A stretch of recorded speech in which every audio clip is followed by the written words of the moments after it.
Hello everyone, my name is Lindsay McCowan and welcome to my YouTube channel. If this is your first time here, please subscribe to my channel if you find this video helpful, and you can check me out right here. So today's topic is actually not traditionally yoga related. This is December 12th and we're in full swing of the holiday season, and all of us, regardless of religious backgrounds, faiths, feel the upwelling of energy around this time of year, and we can very much get caught up into the busyness of this time of year and the season and everything that it represents. And it gets me to thinking about this tale that I heard when I was a young girl, and it's called The Tale of the Fisherman and His Wife. And a long, long time ago, in a land far away, there was a fisherman and his wife, and they lived up on these cliffs above the sea, and every day this old fisherman would go down to the sea and get in his rowboat, and he'd row and row and row out to sea. And this particular day, he rowed farther than he had ever rowed before. And in doing so, he caught upon his line this massive fish, this beautiful, majestic fish. And when he pulled the fish into the boat, the fish spoke to him. And the fish said, "I am not a fish. I'm actually an enchanted prince. And if you release me, I will grant you anything that you desire." And the old fisherman sat there for a moment, and he thought and he thought and he thought, and then he had an interesting reply. He told the fish, the majestic prince, "I do not need anything, but I will let you go anyways." So he goes home at the end of his day, and he goes back up onto the sea cliffs, and he meets his wife inside, and he relays this story to his wife, and she looks him in the eye, and she's like, "Are you crazy? I mean, look around us. We have nothing. We are so poor. How could you not ask for anything?" And so as they discuss things, she convinces him to go back out to sea the next day. And he was just like, "Okay, I'll do this because I love my wife." And so he rows and he rows and he rows way out to sea again. And he was able to catch the fish again upon his line. And he pulls the fish in, and he tells the fish the story of his wife and the discussion they had. And he says his wife wants a cottage. And so the fish is like, "Okay, go, it is done." So the fisherman goes back and goes up the trail at the end of his day. And there, upon walking up to where his shack once was, he sees this beautiful cottage. And he sees cows and chickens and goats, and he goes inside and he sees a beautiful fire and a hearth, and the table is full of food, and it just feels so cozy and so sweet and special.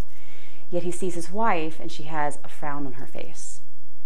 And he looks at her and he's like, "Why are you not happy?" And she's like, "Well, why did I ask for a cottage when I could have asked for a castle?" And he's like, "Oh no, we don't need a castle. Look at what we have now." And she's like, "No, no, no, no." And she convinces him to go back out to sea the next day. And so the fisherman once again does what his wife bids him to do because he loves her and he wants to make her happy. Yet this time when he's rowing out to sea, he notices that, it's a little bit harder to get out to sea. The swells are bigger, the sky is overcast, yet he puts the effort into getting out there, and he catches the fish once again, pulls the fish in, and as he pulls the fish in, the fish asks, "What does she want now?" And he's like, "Well, she decided she wants a castle instead." And he's like, "Okay, tell her it is done. Go home." And then so he goes home, goes up the trail to his home once again, and in place of the cottage now, he sees this massive castle. He goes inside and just is in awe of the beauty that's around him and the wealth that surrounds him. And yet he sees his wife, and upon her face is a frown. And he looks at her and he's like, "Why are you not happy?" And she's like, "Well, what good is a castle if you can't be king?" And he's like, "No, no, no. We don't need this. Look around. This is amazing." And once again, she convinces him through a longer discussion this time to go back out to sea the next day. And even though he has a little bit of heaviness in his heart and uncertainty but about asking for this, he's certain that he loves his wife. So he rows back out, and this time it's even harder to get out to sea. There's white caps on the waves. It's starting to rain, and yet he makes it back out to the same spot. He catches the fish once again. The fish comes in What does she want now? She wants to be king. Go, it is done. So the fisherman goes back at the end of his day, goes up the trail, sees the beautiful castle once again, goes inside, but this time his wife sits upon a throne with a crown on her head, jewels all over her jewels all over her hands, adorned with fine silks, and flanked by attendants. Yet she has a frown on her face. And he's like, why are you not happy? You have everything that you've asked for. And she's like, what use is it to be king if you cannot rule the sun and the moon?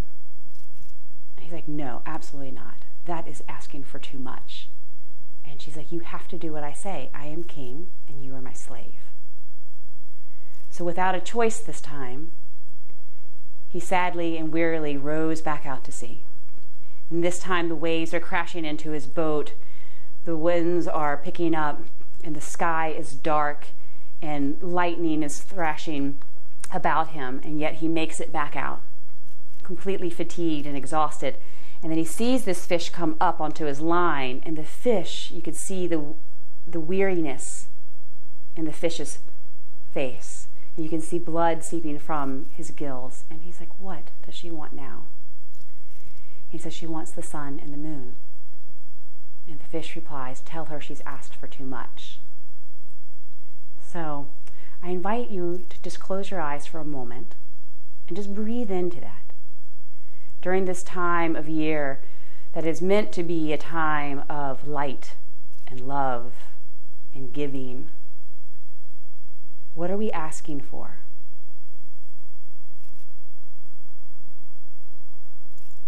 And what are we asking? And in asking for what we want, are we asking for too much? Are we asking too much from ourselves? Are we asking too much from other people? And when we come to our mat to practice, do we expect too much as well? What is enough? What is truly enough? And it is within our yoga practice that we start to reveal the gifts that lie within us, those gifts that cannot be tied up into packages and adorned with pretty bows. Because the gifts that we really seek, the ones that will make us truly happy, are the ones that have always existed within us. And the ones that will always exist within each and every one of us.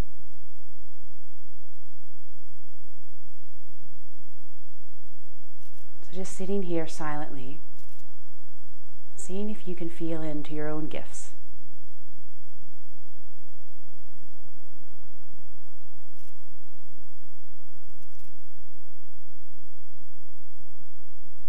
The gifts of beauty, the gifts of wisdom, the gift of feeling fully connected to your authentic self.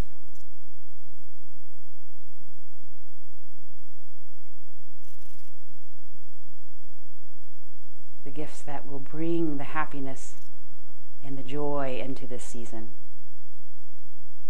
that will bring the happiness and the joy throughout your year.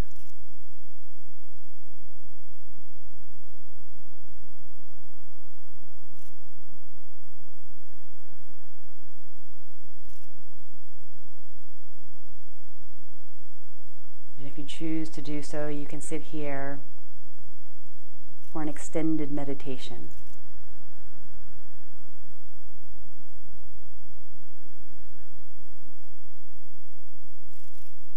And for those of us that need to go into the hustle and bustle of the season, namaste.